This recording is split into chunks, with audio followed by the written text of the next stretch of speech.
So Bear and Bandit both had their vet exams today. And it was a really good test to kind of see where they were at. They both had, she was actually really happy with both their weight. She thought they had gained a lot of weight since I originally sent them pictures. We did just go ahead and worm them again. But she was really happy with this one's build. The baby.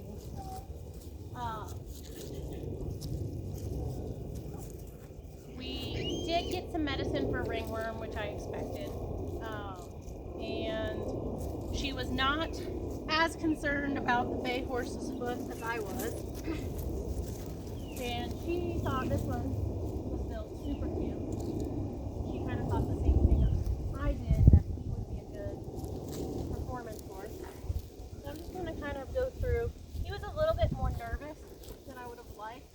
He was not like this at all with her, so I need to make sure I'm getting other people touching them, which is not always the easiest to get people to volunteer, especially if you're semi-feral horses. Don't love that he kind of pawed at me a little bit there. Wasn't being mean, he just took his foot away. So I marked him while he was still holding it up and while he was relaxed, because I wanted him to understand the only reason he's getting a treat is because he was politely holding his foot up. I'll do that one again. Notice when I'm doing this, my eyes are always on his mouth. He's not been nippy, but I fully don't trust him. And he is at a point finally where I am totally able to go. Why are you being so dramatic? So, a little dramatic, but also not mean. Like, going down on his knee is not coming up at me or nipping at me. He's just trying to see what works.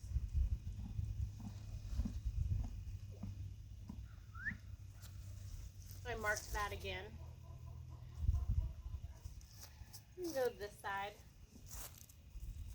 Yeah, I think I was a lot more concerned about their weight, or not his weight, but Bandit's weight, than the vet was. So that made me happy.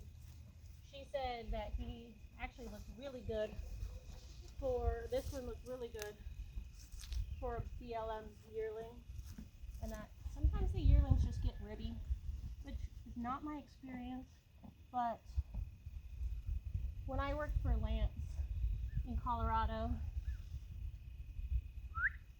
he literally got his hay tested, and then he would have his own balancer made for his horses, and then kind of did that whole thing. So his horses obviously are fantastic. These guys are on hay, and they are on grass.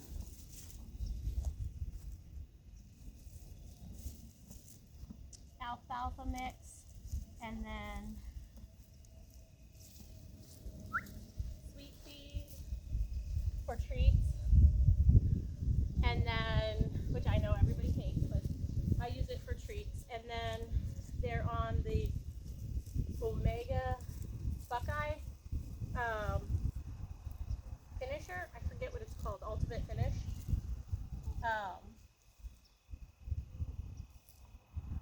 So are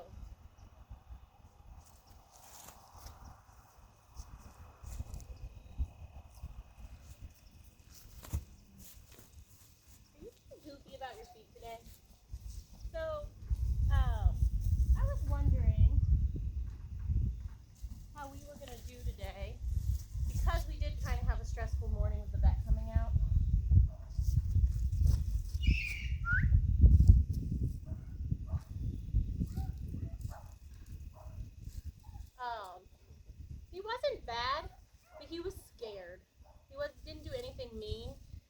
never took his eyes off the vet.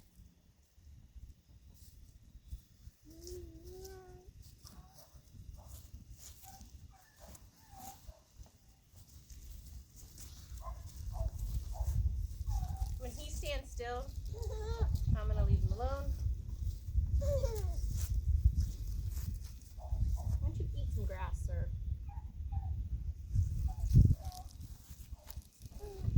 Here I come out here and I'm like, today we're going to put the bareback pad down. I'm going to desensitize you to the bareback pad.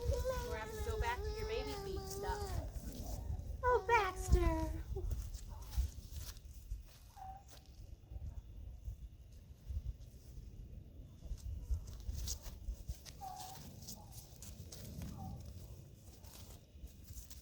So I'm trying to keep my body pretty close to him so if he does kick, it's not going to hurt as much.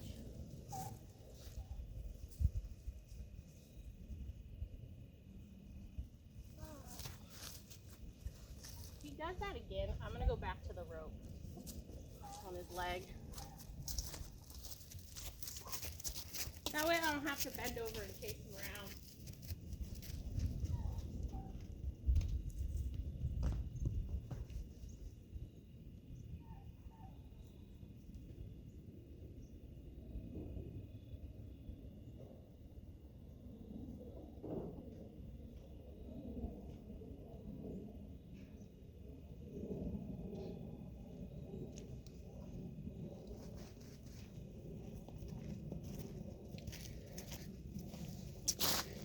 When I was in high school doing an internship, I really wanted to go work for Clinton Anderson after going to one of his clinics. And he didn't take people until after they were 21. And I followed him pretty closely for a while. Over the last couple of years, he's really changed his language to be pretty foul. So I'm not as big of a fan, but he does have some pretty good advice, which is just because you can doesn't mean you should. And I can keep chasing him around and have it bending over, trying to get that back foot up. Especially with when he's saying that doesn't mean just because you can doesn't mean you should. He's specifically talking about horses that buck and can hurt you, and that's one of these situations where I could probably do it, but why risk my body? I'm just going to pick up that foot and not give it back to him when he moves. Notice I'm using a different lead rope. There. I'm using my shorter lead rope because I trust him a little bit more, and it's easier to manage. I'm picking it up again. 1, 2, 3, 4. Give him a treat again. So, I'm going to do it again. I can turn that head if I need to, kind of make his body into a C. 1, 2, 3. Not going to set it down until he keeps his weight off of it. 1, 2, 3, 4. And part of it's because he's leaning over here looking around. Good. And I'm just going to drop that. You can also use if you get a metal wire dog crate, they have shepherd's hooks to hold in those wires. You can also use a shepherd's hook. You don't have to bend down there. I've been picking up his feet enough, and I've had a rope around his legs enough, so I'm a little more comfortable doing it. 1, 2, 3, 4.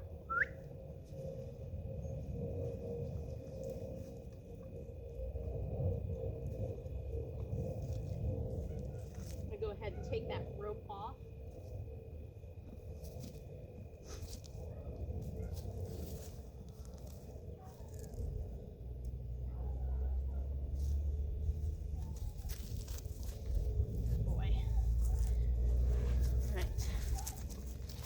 like there's a little beagle out in that pasture.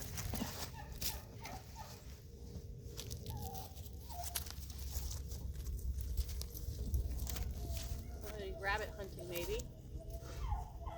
So I did this the other day and he was really startled by the sound of that cinch. You can barely hear it, but he's really noticing it. So going back to some of the foundations, oh gosh, going back to some of the foundations, I'm gonna ask some friends to come out and pretty much just walk around him and give him some treats. So I did do this yesterday.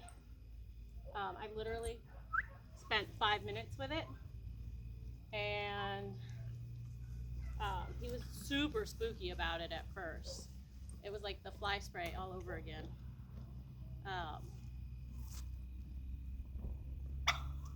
But he's really remembered this part. Get a good boy. I'm gonna let that cinch kind of touch his belly now. Then I'm gonna pick that cinch back up. I want him to hear it. Take it off and give him a break.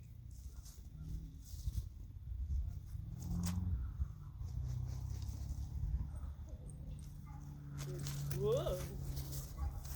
Whoa, that was really scary. Same thing. And then I'm going to tickle his belly once I put it on him. When I tickle his belly, this strap is going to be up. And I'm not intentionally being tickly. I'm rubbing. I'm not trying to be like a fly. But he's going to be more sensitive to it than if it wasn't on. Because I can touch him all over without it being on. But what's happening is, see how he stepped towards me? I didn't like that at all. So I'm going to remind him of how to move his shoulders away. When horses start running into you, that's when things get insane. Back him up. Back him up. Boom. Good. Got a little mad there about me backing him up. Ask him to move his shoulder. He's really being resistant to that shoulder moving. So if he keeps ignoring it, I'm going to use my hand on his face a little bit.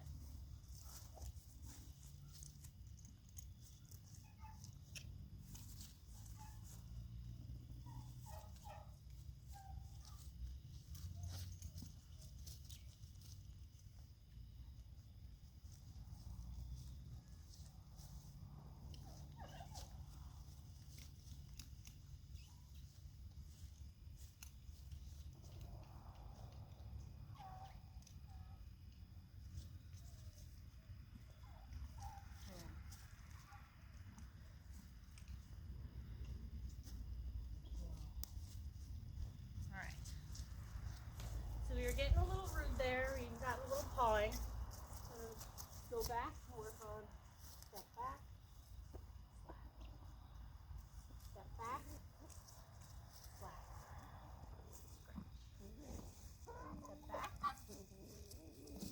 back, slap. Good. Now ask him to move his shoulders on this side. Boom. Super happy with that. But that wasn't the side I was having trouble with. Getting some sticky feet, so I'm just gonna see if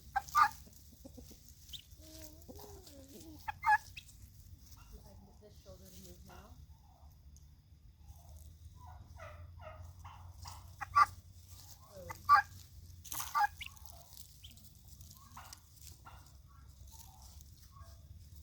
With dogs, I keep a notebook of what I worked on the day before because there's little details that you can forget.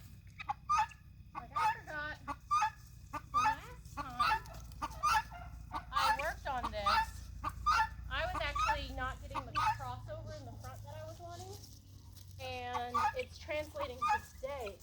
We're getting too much forward, not enough crossover. So it's kind of coming out because I'm seeing that little hole that I forgot about. So we go back. There, a little bit more crossover. I gotta get backwards. Because you see if he was to cross over right now, he would bump into that other leg. See how once he steps, he's going forward out of it?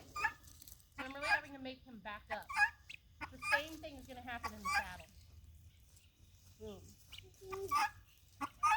So he's crossing over a little bit. But once he crosses over, there's way too much forward motion. And that same thing's going to happen in the saddle. So I'm going to back. I'm going to back, slack, back, slack.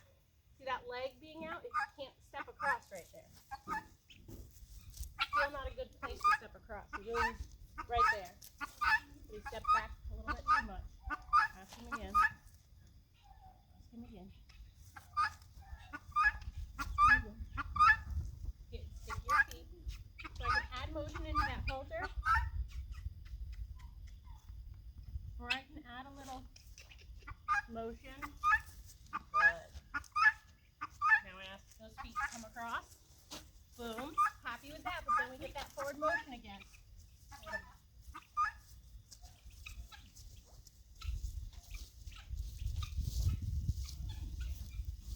Boom.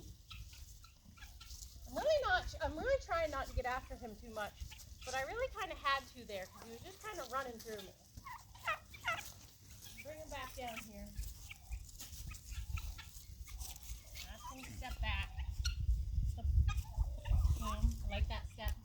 Give him a little break. Ask him to step across. Right there. I'm just asking for a step across, but when he comes out of it, he goes too far forward. And that's when I start getting him running me over. So I'm really having to kind of get into a little fight with him. I don't want it to be too mean.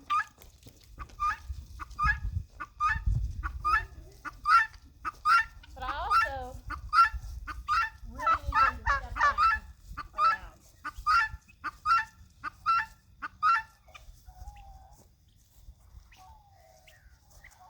Definitely a little beagle out there. Probably should be getting ready for my date tonight. That was actually pretty helpful for the step back. All the games for the fence. Good. There's that step back. Right. There's another step back. Asking nicely to move those shoulders. There. See how I did go forward and out of that one? Now that sets him up to finish that turn. Good boy. Move that hip.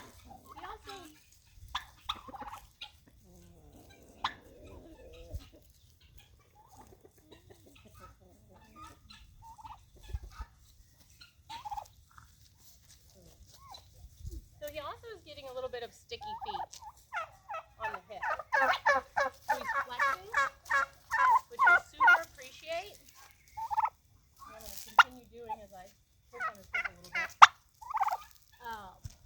But flexing is here, like that. But he's got to do more than just flex. He's got to move that hip.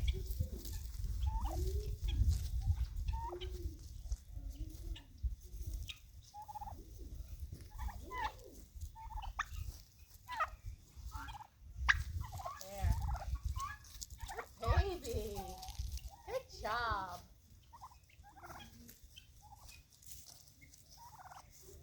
Sometimes you think you're going to work on one thing. Good. If you're watching, I'm wondering if you think he isolated the hip there or if he just swapped his hip and his shoulders. Because I think he just swapped his hips and his shoulders.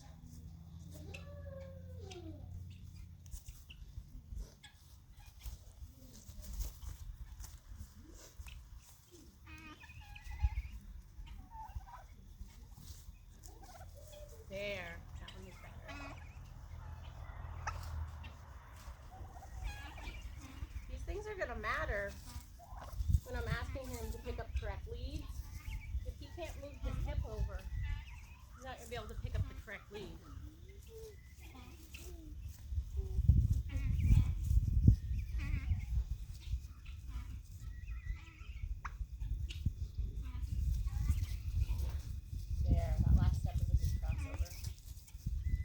usually be doing this on a much longer lead rope, but I didn't come out with the intentions on working on this. So after you remove that shoulder, boom. Good. Move that shoulder, boom.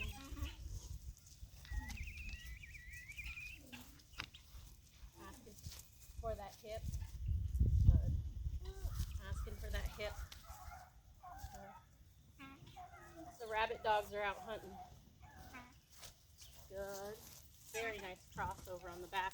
Some swapping on the shoulder, but that's okay. He's a baby.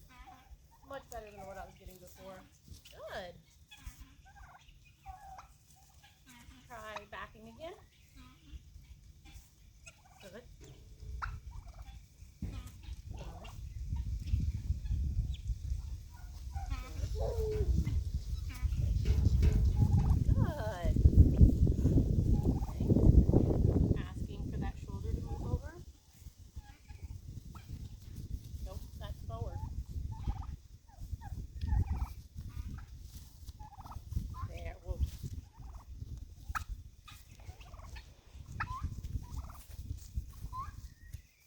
Forward. So he's still too forward, but I'm happier with that because he's not forward and running through me. He's forward and allowing me to show him how to fix himself, which is going backwards. Before, I was applying this nose pressure and I wasn't getting that step back. He was just pushing into me and handing off a little bit, to the point where I actually had to put my hand over his pool. Work on that again. My son is coming out the barn. He's a little distracted. So he pushed on me a little bit. I'm just going to ask for a step back. I want to make sure I can always move that body around, because that's what's going to be keeping everyone safe. Good boy. Touch his cinch area again. So I'm going to need to reach down there to tighten that cinch. Probably in this next session, he will be wearing that saddle around a little bit.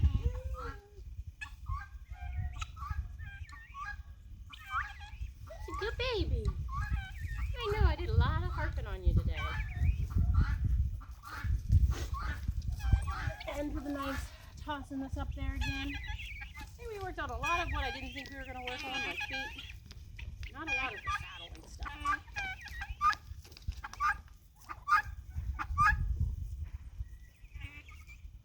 He's definitely, he kind of tricked me into thinking that he was a lot more comfortable with strangers, because he's pretty okay with my son.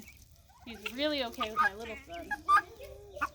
He's kind of okay with my husband. So I thought he would be okay. Not the same for my husband as he is a vet. Definitely knows there's definitely a little bit more trust there for my husband than the vet. But I like that she didn't have to do a whole lot to him today, because I think it leaves him with a good experience.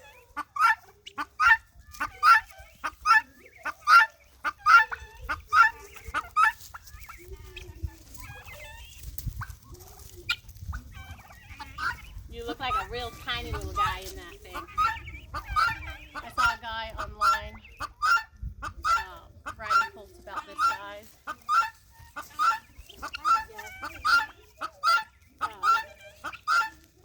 They'd probably be from the same herd. Just letting it hear that sound. Pull that head, like stay with him. I love, because they're so young, they're still growing.